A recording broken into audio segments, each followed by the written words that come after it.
شاہ صاحب، ہم جو 6 نہروں کا جو تنازع ہے اس پہ بات کر رہے ہیں. یہ میرے پاس 2 لیٹر ہیں. ایک لیٹر ہے جو کہ 15/10/2024 کو آپ نے احسن اقبال صاحب کو لکھا، وزیر منصوبہ بندی.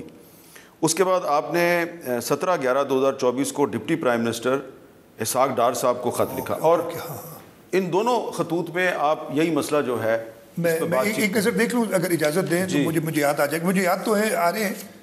اس میں احسن اقبال صاحب کو آپ نے یاد دلایا کہ میں آپ کو بتاتا ہوں، میں آپ کو کہ آپ کی اور میری میٹنگ ہوئی تھی، بات چیت ہوئی تھی. ہاں میں آپ کو بتاتا ہوں نا. ہوا یہ کہ یہ مسئلہ ہم نے تو اس کو جون 2024 میں ہوتا، یہ سارا منصوبہ بیس کرتا ہے ارسا کے اس سرٹیفکیٹ پہ. اس کے بغیر تو یہ جو کہ کیئر ٹیکر گورنمنٹ نے دیا. ہم حکومت میں آئے مارچ میں، کاغذ واغذ نکالی، ٹائم تھوڑا سا جو لگا جون کے مہینے میں، جون 2024 16 جون کو میں نے اپروو کی سمری ٹو سینڈ ٹو سی سی آئی، اور کچھ دنوں بعد وہ سی سی آئی میں سمری چلی گئی کہ ہم جو قانون کہتا ہے کہ یہ ارسا کے سرٹیفکیٹ کو، ارسا کے کسی بھی ڈیسیجن کو اگر کوئی اگریوڈ ہے تو وہ سی سی آئی میں چیلنج کر سکتا ہے. ہم نے سی سی آئی میں چیلنج کر دیا. ان دا مین وائل پنجاب نے اپنی پی ڈی ڈبلیو پی کی، جیسے میں نے کہا نا وہ اسٹیپس ہوتے ہیں. پی ڈبلیو پی اپروو کیا، مجھے پتہ نہیں تھا، اس لیے ہمیں پتہ نہیں چلتا. جب وہ سی ڈی ڈبلیو پی میں آیا، اس میں کوئی سیاستدان نہیں ہوتا. احسن اقبال صاحب کے ساتھ ہمارے ایک بیوروکریٹ جو چیئرمین پی این ڈی ہوتے ہیں، 21 گریڈ کے افسر ہیں، وہ جاتے ہیں. پہلی بار یہ غالباً سپٹمبر میں سی ڈی ڈبلیو پی میں آیا. میری احسن اقبال صاحب سے بات ہوئی. میں نے کہا دیکھیں ہم نے اس کو سی سی آئی میں چیلنج کیا ہوا ہے، تو ویسے ہی کچھ نہیں ہوگا. میں آپ سے یہ ریکویسٹ کرتا ہوں کہ آپ اس کو ڈیفر کر دیجیے گا، کنسیڈر نہیں کیجیے گا. احسن اقبال صاحب نے میری بات مانی، بڑا شکر گزار ہوں ان کا. انہوں نے مجھے کہا کہ آپ اپنے بندے کو کہیے گا جو آپ کا ریپرزینٹیو ہے، لیٹر میں بھی لکھا، ہاں، کہ وہ اس کو ریز کر دے اور میں ڈیفر کر دوں گا. میں ویری گریٹفل ٹو ہیم. اس نے ریز کیا، انہوں نے ڈیفر کر دیا سپٹمبر میں. دوبارہ اکتوبر کے کسی تاریخ میں، مجھے تاریخ اوبیسلی یاد نہیں ہے اس وقت، دوبارہ آیا. اس دن صبح مجھے اچھی طرح یاد ہے، میں دفتر میں تھا، میں نے احسن صاحب کو فون کیا. 11/10/2024 اکتوبر 11 اکتوبر ہوگا. احسن صاحب کو میں نے فون کیا کہ جی آپ کی آج میٹنگ ہے، دوبارہ یہ ایجنڈا پہ ہے. تو وہی بات ہے. ہی اگین ایشورڈ می کہ آپ اپنے نمائندے کو کہیے گا کہ یہ ریز کرے اور میں اس کو ڈیفر کر دوں گا. سی سی آئی کا جب اپروول نہیں ہے، آپ سوری سی سی آئی کی چیلنج کیا ہوا ہے، تو ویسے بھی اپروو کر دوں گا تو اس کو کوئی فائدہ نہیں ہے، میں نہیں کروں گا.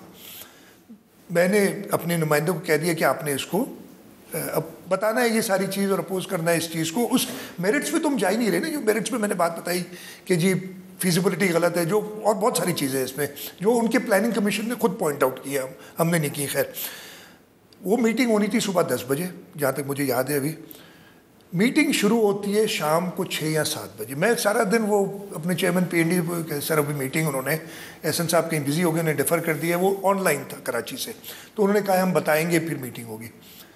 6 یا 7 بجے شروع ہوئی میٹنگ. رات کو 10 بجے کے بعد، مجھے ایگزیکٹ ٹائم یاد نہیں، مجھے چیئرمین پی این ڈی کا فون آتا ہے. کہتا ہے سر میں نے تو 10 بجے وہ ایجنڈا آئٹم اٹھایا گیا. اٹھتے ہی میں نے، جیسے آپ نے کہا اعتراض ہے، تو انہوں نے مجھے چپ کرا دیا کہ نہیں بھائی چھوڑو بھائی، یہ تو سی سی آئی کی سبجیکٹ ٹو سی سی آئی کر دیتے ہیں نا. تو انہوں نے سبجیکٹ ٹو سی سی آئی اس کو اپروو کر دیا اور بھیج دیا آگے ایکنک کے لیے. میرا خیال ہے مناسب نہیں تھا. جب سبجیکٹ ٹو سی سی آئی تو سی سی آئی ہو جانے دیں. سی سی آئی اوور ڈیو تھی اس وقت بھی، ابھی تو اور اوور ڈیو ہو گئی ہے. کتنے عرصے سے سی سی آئی کا اجلاس نہیں ہوا؟ ایک بھی نہیں ہوا نا. مطلب مارچ 2024، آج اپریل ختم ہو رہی ہے، جب سے حکومت آئی. ہر 3 مہینے میں ہونا ہے، تو 5واں اجلاس اوور ڈیو ہے. ہر 3 مہینے میں سی سی آئی کا اجلاس کانسٹیٹیوشنل ریکوائرمنٹ، کانسٹیٹیوشن آئین کہتا ہے. تو وہ ہو جائے گا، اس کے بعد جو بھی اس میں فیصلہ ہوگا تو آپ اس کو ڈیفر کر دیتے. تو انہوں نے مانی تھی میری بات، لیکن جب ہمارے نمائندے نے ریز کی تو انہوں نے کہا نہیں بھائی اس کو سبجیکٹ ٹو سی سی آئی کر دیتے نا، کیا فرق پڑنا ہے سبجیکٹ. انہوں نے اس کو سی ڈی ڈبلیو پی سے نکال دیا. میں رات کو انہوں نے مجھے بتایا، میں کوشش کی، احسن صاحب مجھے نہیں ملے. پھر میں نے خط لکھا ان کو. خط میں یہی لکھا ان کو، اور میں نے ان سے ریکویسٹ کی کہ ابھی منٹس ایشو نہیں ہوئے، آپ ریکال کر لیں، مناسب یہی ہوگا. آپ سے بات بھی ہوئی تھی. مجھے جواب نہیں ملا اس کا آج تک، اس خط کا. احسن اقبال صاحب ملے ہیں، انہوں نے کہا بس بھائی ہم نے کر دیا پریشر. تو پھر آپ نے ڈار صاحب کو خط لکھا؟ میں بتاتا ہوں. نیکسٹ اسٹیپ ہوتا ہے ایکنک میں جاتا ہے نا. اب اس کے بعد یہ ایکنک میں چل آ گیا، ایکنک کے ایجنڈا میں آ گیا. میں نے پھر ڈار صاحب کو فون کیا. ڈار صاحب سے میں نے یہ ساری بات بتائی. ڈار صاحب واز ویری کائنڈ. انہوں نے کہا کہ آپ مجھے خط لکھ دیں اور میں اس کو ڈیفر کر دوں گا. میں نے اسی وقت خط لکھا. اگلے دن یہ جس دن میرا خط ہے اس کے اگلے دن تھی ایکنک, مجھے یاد نہیں, نومبر کی کوئی تاریخ ہے. جی مجھے یہ بھی یاد ہے میں گیا ہوا تھا باکو میں تھا, یہ کانفرنس ہو رہی تھی کاپ, اس کے اندر تھا میں. ادھر سے میں نے کال کی تھی. ڈار صاحب بھی کہیں باہر تھے اس دن, شام کو واپس جا رہے تھے اسلام آباد. اگلے دن میٹنگ تھی. میں نے یہ خط لکھا, میں نے ان سے ریکویسٹ کی کہ آپ اس کو ایکنک میں ڈیفر کر دیں جب تک کسی. ہی واز ویری کائنڈ, انہوں نے ڈیفر کر دیا.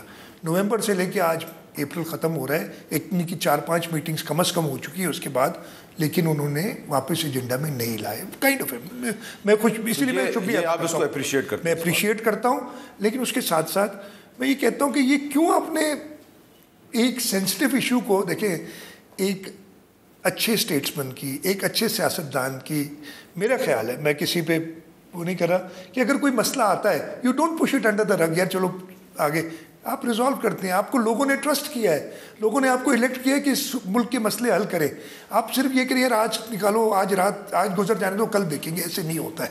ان کو لیکن کیا اس کی میٹنگ بلا کے اس کو ختم کرنا چاہیے. اس کی وجہ یہ نہیں ہے کہ کچھ مسلم لیگ نون کے فیڈرل منسٹرز, پنجاب کے نہیں, فیڈرل منسٹر یہ کہہ رہے ہیں جناب کہ مسلم لیگ نون اور پیپلز پارٹی اسی تنخواہ پہ کام کرتے رہیں گے. ان کو یقین ہے کہ اگر یہ منصوبہ ختم نہیں ہوتا تو بھی پیپلز پارٹی ہمارے ساتھ ہی رہے. اچھا, ان کی میں کچھ نہیں کہہ سکتا, ان کی اپنی سوچ ہوگی. میں آپ کو بڑا کلیئر بتاتا ہوں, میں پہلے بھی کہہ چکا ہوں, میں دوبارہ بتا دیتا ہوں, میں میڈیا میں کہہ چکا ہوں,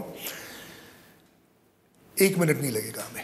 اگر یہ دیکھیے ابھی تک منصوبہ نہیں بن رہا نا, منصوبہ اپروو بھی نہیں ہو رہا, تو ہم ایسے لوگ جو میں کہتے ہیں چھوڑ دو, مطلب یہ ہم کیوں گرائیں. حکومت گرانا کسی کے فائدے میں نہیں ہے. ہم یہ سمجھتے ہیں, ہم سیاستدان ہیں, ہم جمہوری لوگ ہیں. اگر حکومت گر جاتی ہے, فار انسٹنس ہم گر جائے گی نا, اگر ہم اپنی سپورٹ وڈرا کریں, ووٹ آف نو کانفیڈنس آئے, حکومت گر جائے گی. حکومت گر جاتی ہے, بیسٹ کیس سینیریو میں 3 مہینے میں الیکشن ہوں گے, ٹھیک ہے, پھر جو بھی آتا ہے دیکھا جائے گا. آپ کو پتہ ہے کہ اب 3 مہینے میں الیکشن نہیں, بیسٹ کیس اب 3 مہینے میں الیکشن نہیں ہوتے, بیسٹ کیس سینیریو. لیکن ہم سیاستدان ہیں, ہم سب چیز سمجھتے ہیں. پچھلی بار 7 مہینے بعد الیکشن ہوئے, اس بار پتہ نہیں اس 7 مہینے میں کیا ہوا کہ ایک پروجیکٹ کی اپروول دے دی گئی ارسا میں, اب پھر کیئر ٹیکر آئے اور ریپرزینٹیو گورنمنٹس نہ ہوں, اور پھر اس کی کوئی اور اپروول ایکنک سے بھی دلا دی جائے فار انسٹنس. اور میں اس لیے کہتا ہوں کہ جو لوگ یہ ہمیں ایڈوائس دے رہے ہیں نا کہ امیڈیٹلی چھوڑ دو اور یہ کر دو اور وہ کر دو, وہ شاید یہ چاہتے ہیں کہ یہ کنال بن جائے. میں بڑا کلیئر ہوں. لیکن جس دن پاکستان پیپلز پارٹی نے یہ فیصلہ کیا کہ نہیں, فیڈرل گورنمنٹ جو یہ باتیں کر رہے ہیں نا, اس قسم کی میرے خیال ہے کہ تھوڑی سی ان کی میں اور کوئی لفظ نہیں کہنا چاہتا, جو بھی یہ کہہ رہے ہیں کہ جی اسی تنخواہ پہ کام کریں گے. جس دن پیپلز پارٹی چیئرمین بلاول بھٹو زرداری صاحب نے, اور یہ کہہ چکے ہیں جلسوں میں, کہہ چکے ہیں کہ میں عوام کے ساتھ کھڑا ہوں گا, میں پرائم منسٹر کے ساتھ کھڑا نہیں ہوں گا, دیکھا کہ نہیں جی یہ ہٹ درمی کر رہے ہیں, ایکنک سے اس کو کلیئر کر رہے ہیں, سی سی آئی میں بلڈوز کر رہے ہیں, یا اس طرف جا بھی رہے ہیں, تو پھر وہ سی سی آئی میٹنگ نہیں ہوگی, پھر کچھ اور ہوگا. ٹھیک ہے.